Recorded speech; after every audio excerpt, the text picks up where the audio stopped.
नमस्कार दोस्तों, स्वागत है आपका हमारे चैनल सटीक खबर के वीकली डिफेंस अपडेट सीरीज में, जहां हम आपके लिए लेके आते हैं पूरे हफ्ते के इंपॉर्टेंट डिफेंस अपडेट्स। तो चलिए देख लेते हैं इस हफ्ते के खास हेडलाइंस।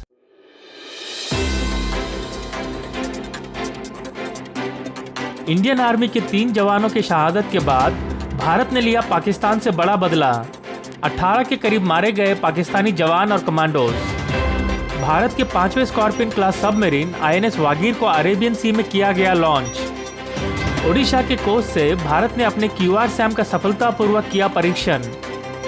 रशिया भारत को तय समय से पहले S-400 की सप्लाई करने की कर रहा है तैयारी। भारत के ओशो कॉर्प को मिला T-90 और T-72 मेन बैटल टैंक्स के ऑक्सिलरी इंजन बनाने का कॉन्ट्रैक्ट। अपने पिछले टेस्ट में फेल होने के बावजूद ATAGS का अप्रैल में हो सकता है इंडियन आर्मी में इंडक्शन। खबरों को विस्तार में जानने से पहले हम आपको बताना चाहेंगे कि हम अपने चैनल पे भारत के डिफेंस और स्ट्रेटेजिक अफेयर से जुड़ी वीडियोस को रेगुलर बेसिस पर बनाते रहते हैं। अगर आप भी इन सब्जेक्ट्स में रुचि रखते हैं तो हमारे इस चैनल को प्लीज़ सब्सक्राइब करें और बेल आइकन को प्रेस करना ना भूलें, ताकि हमारे हर नए वीडियो की नोटिफिकेशन आपको मिलती रहे। तो चलिए खबरों को विस्तार में जान लेते हैं। पिछले शुक्रवार को पाकिस्तान की तरफ से उरी सेक्टर में की गई हेवी शेलिंग में BSF के 1 और इंडियन आर्मी के 2 जवान शहीद हो गए हैं। पाकिस्तान द्वारा की गई इस फायरिंग में 3 सिविलियंस भी अपनी जान गंवा बैठे हैं। मीडिया में आई रिपोर्ट्स के अनुसार पाकिस्तानी आर्मी ने उरी के बालाकोट और LOC के पास गुरेज में इंडियन आर्मी के पोस्ट पर हेवी फायरिंग किया है, जिसके बाद BSF का 1 जवान और इंडियन आर्मी के 2 जवान, जो कि 18 मराठा रेजिमेंट से हैं, वो शहीद हो गए हैं। आर्मी के स्पोक्समैन कर्नल राजेश कालिया ने मीडिया से बात करते हुए कहा था कि LOC के केरान सेक्टर में इंडियन आर्मी द्वारा कुछ सस्पिशियस मूवमेंट को देखा गया था, जिसके बाद आतंकियों द्वारा घुसपैठ की कोशिश पर हमारे जवानों ने पानी फेर दिया था। आतंकियों के इस घुसपैठ को पाकिस्तानी आर्मी अपने शेलिंग द्वारा कवर दे रहा था, जिसके दौरान हमारे कुछ जवान शहीद हो गए थे। पाकिस्तान की इस लगातार सीजफायर वायलेशन के बदले में इंडियन आर्मी ने भी पाकिस्तान बेसेस, बंकर्स, फ्यूल डिपोस और टेररिस्ट लॉन्च पैड्स पर जमकर हमला बोला है। और रिपोर्ट्स का यह भी कहना है कि इंडियन आर्मी द्वारा की गई इस रिटेलिएटरी फायर में पाकिस्तान के तकरीबन 18 फौजी मारे गए हैं, जिनमें 3 से 4 SSG कमांडोज और कुछ मेजर रैंक के ऑफिसर्स भी शामिल हैं। इसके अलावा करीब 20 सिपाही भी गंभीर रूप से घायल हो चुके हैं। भारत की तरफ से ताबड़तोड़ बमबारी के बाद पाकिस्तानी के पोस्ट पूरी तरह से बर्बाद हो गए हैं, जहां से वो अपने टेररिस्ट को भारत में घुसने के लिए सपोर्ट कर रहे थे। भारत की इस कार्रवाई के बाद फिलहाल LOC पे कोई हलचल नहीं है, और देखना होगा कि पाकिस्तान भारत की इस कार्रवाई का कोई रिएक्शन दे पाएगा या नहीं।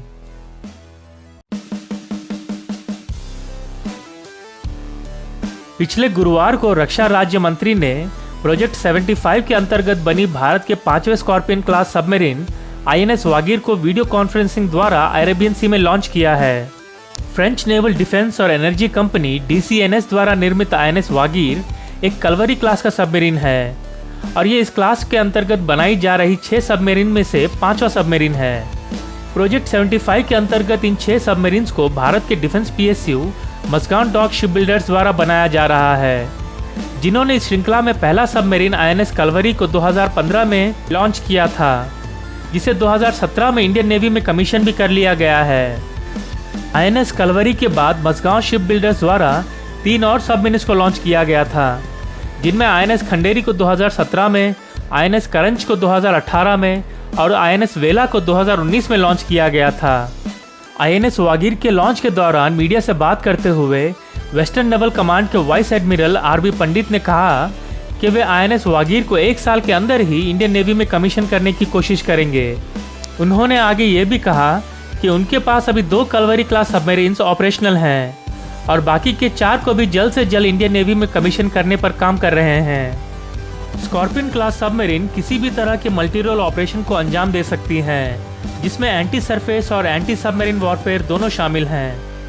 MSDL इससे पहले भी इंडियन नेवी के लिए Godavari class frigate, Khukri class corvette और प्रेस्टिजियस INS दिल्ली और कोलकाता क्लास डिस्ट्रॉयर को भी बना चुका है, और जल्द ही बहुत ही advanced INS Visakhapatnam stealth destroyer को भी डिलीवर करेगा।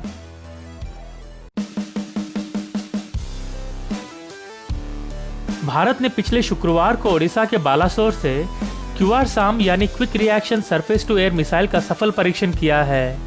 दोपहर 3:50 पर की गई इस state of the art missile से एक पायलटलेस टारगेट एयरक्राफ्ट को मीडियम रेंज और ऑल्टीट्यूड पर बहुत ही सटीकता से निशाना बनाया गया है। रक्षा सूत्रों के अनुसार यह सिस्टम अपने फ्लाइट के दौरान अपने टारगेट को डिटेक्ट और ट्रैक कर सकता है और छोटे हॉल्स के अंदर टारगेट से एंगेज भी कर सकता है। इस मिसाइल में single stage solid propellant rocket motor का इस्तेमाल होता है और इस मिसाइल में पूरी तरह स्वदेशी तौर पर बनी सब सिस्टम्स का इस्तेमाल किया गया है। इसकी रेंज तकरीबन 30 किलोमीटर की मानी जा रही है।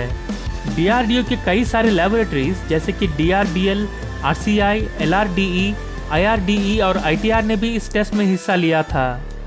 इस मिसाइल के वेपन सिस्टम को BEL, BDL और L&T द्वारा बनाया गया है।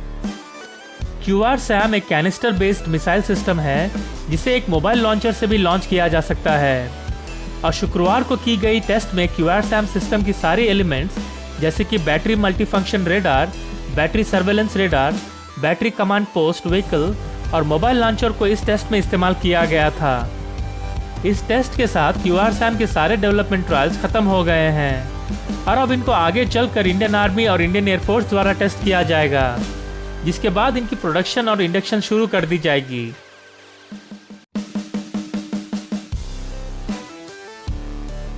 रशिया से पिछले गुरुवार को आई एक रिपोर्ट में जहां उनके deputy chief of mission Roman Babushkin ने मीडिया से बात करते हुए कहा कि रशिया भारत को तय समय से पहले S-400 surface to air missile को डिलीवर करने के लिए बहुत तेजी से काम कर रहा है।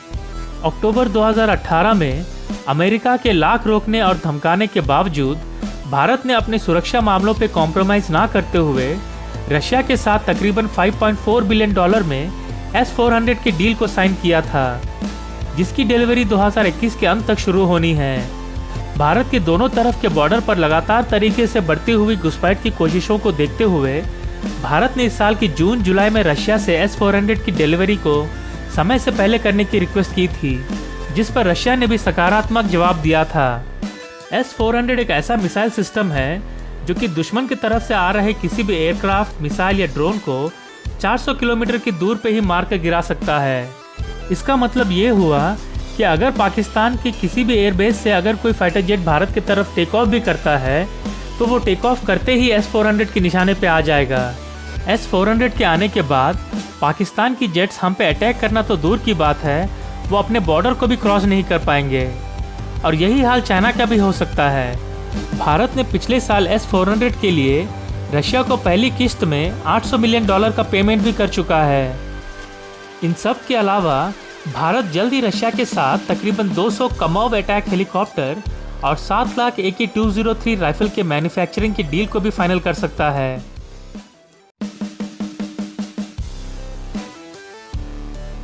भारत के एक private company Osho Corp global को इंडियन आर्मी द्वारा अपनी T-72 और T-90 मेन बैटल टैंक के लिए ऑक्सिलरी पावर यूनिट बनाने का कॉन्ट्रैक्ट दिया गया है।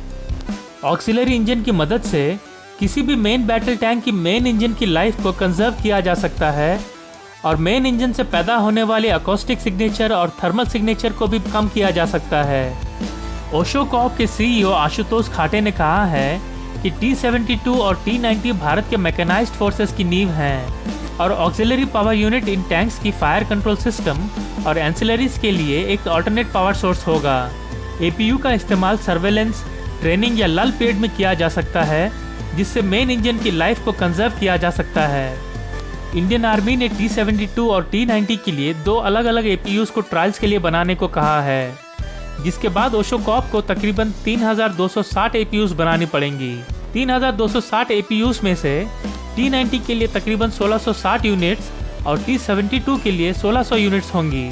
फिलहाल हमारे मेन टैंक्स में इस्तेमाल की जा रही मेन इंजन्स को टैंक्स के रुके होने पर भी इंटरनल सिस्टम को चालू रखने के लिए ऑन रखना पड़ता है, जिससे इन इंजन्स की लाइफ और परफॉर्मेंस पर काफ़ी असर पड़ता है।